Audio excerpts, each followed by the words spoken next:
दिल्ली दंगों के मुख्य आरोपी शर्जील इमाम और उमर खालिद की जमानत याचिका सुप्रीम कोर्ट से खारिज हो गई। सुप्रीम कोर्ट ने तल्ख टिप्पणी करते हुए उन दोनों की जमानत याचिका खारिज कर दी। सुप्रीम कोर्ट ने बोला कि उमर खालिद और शर्जील इमाम के खिलाफ प्रथम दृष्टया आरोप बनता है, कार्रवाई के इस चरण में उन्हें जमानत पर रिहा करने का आधार नहीं बनता है। सुप्रीम कोर्ट ने बोला कि प्रथम दृष्टया पहली नजर में देखने पर ऐसा लगता है कि दिल्ली दंगों में उमर खालिद और शर्जील इमाम के ऊपर आरोप बनता है, तल्ख टिप्पणी की है।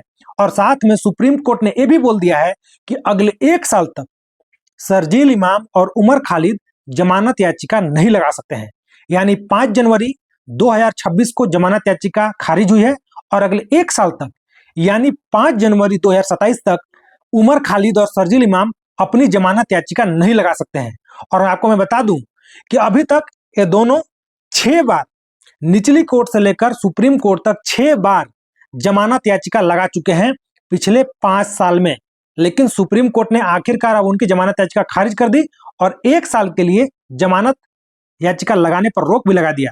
लेकिन 5 अन्य लोग थे, जैसे कि उमर खालिद, शर्जील इमाम, गुलफिसा फातिमा, मिरान हैदर, सिफा उर रहमान, मोहम्मद सलीम खान और सदाम अहमद।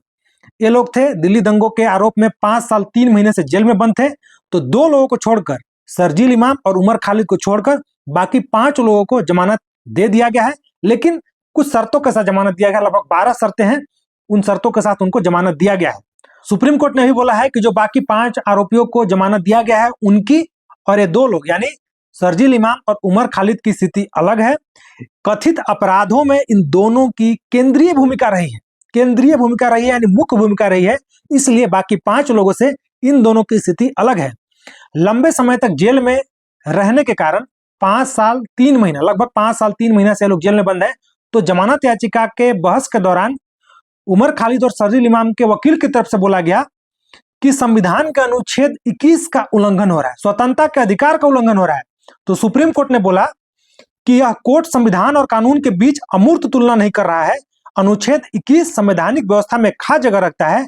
ट्रायल से पहले जेल सजा नहीं माना जा सकता है, यानी ट्रायल से पहले जो जेल होता है उसको सजा नहीं माना जा सकता है। यूएपीए जैसे कानून के बारे में सुप्रीम कोर्ट ने बोला कि यूएपीए के तहत अगर जेल में बंद है, लेकिन अगर ट्रायल के दौरान देरी हो रहा है तो इसका मतलब ये नहीं है कि आपको जमानत दिया जा सकता है। सिर्फ देरी होना जमानत मिलने का कारण नहीं हो सकता है। इसके अलावा उमर खालिद की साथी बानो ज्योत्सना लाहिरी ने सोशल मीडिया पर बताया है कि फैसला आने के बाद वो उमर खालिद से मिली। उन्होंने बोला कि उमर खालिद ने उनसे बोला कि जिन लोगों को जमानत मिली है उनके लिए मैं बहुत खुश हूं, मुझे अब राहत है, अब तो जेल ही मेरी जिंदगी बन गई है। उन्होंने यह भी लिखा कि उन्होंने उमर खालिद से कहा कि अगले दिन मैं मुलाकात के लिए आऊंगा। उमर खालिद ने कहा ठीक है आना, अब तो जेल ही मेरी जिंदगी है। जमानत याचिका पर बहस के दौरान उमर खालिद और शर्जील इमाम के वकील की तरफ से बोला गया कि लंबे समय से सुनवाई शुरू नहीं हुई है और ट्रायल शुरू होने की संभावना भी कम है। यह भी कहा गया कि वे 5 साल से जेल में बंद हैं, अब तक उनके खिलाफ दंगे भड़काने से जुड़ा कोई ठोस सबूत सामने नहीं आया है। क्योंकि वो लंबे समय से जेल में बंद है इसलिए उनको जमानत मिलना चाहिए। लेकिन दिल्ली पुलिस ने जमानत याचिका का विरोध किया। दिल्ली पुलिस ने कहा कि यह दिल्ली में दंगा भड़काने के मुख्य साजिश करता है। इसके अलावा पुलिस ने कहा कि सुनवाई में देरी के लिए आरोपी खुद जिम्मेवार है और अगर आरोपियों ने मदद की तो ट्रायल 2 साल में पूरा किया जा सकता है। यानी दिल्ली पुलिस के वकील की तरफ से कहा गया कि आरोपियों ने मदद नहीं की पूरे जांच में, इसलिए अभी तक ट्रायल शुरू नहीं हुआ है और अगर आरोपी मदद करते हैं तो 2 साल के अंदर ट्रायल शुरू हो सकता है। दिल्ली पुलिस की तरफ से कहा गया कि दिल्ली दंगा 2020 में 700 से ज्यादा लोग घायल हुए, 53 मौतें हुई, आगजनी हुई जिसमें 500 से ज्यादा घर और 700 से ज्यादा दुकान जलाए गए और कुल 753 एफआईआर दर्ज हुए हैं। तो दिल्ली पुलिस के वकील की तरफ से कहा गया कि शर्जील इमाम और उमर खालिद मुख्य साजिश करता है, लंबे समय से जेल में बंद है इसलिए इनको छोड़ा नहीं जा सकता है। इन लोगों ने सहयोग नहीं किया जांच में, इसलिए अभी तक ट्रायल शुरू नहीं हुआ है।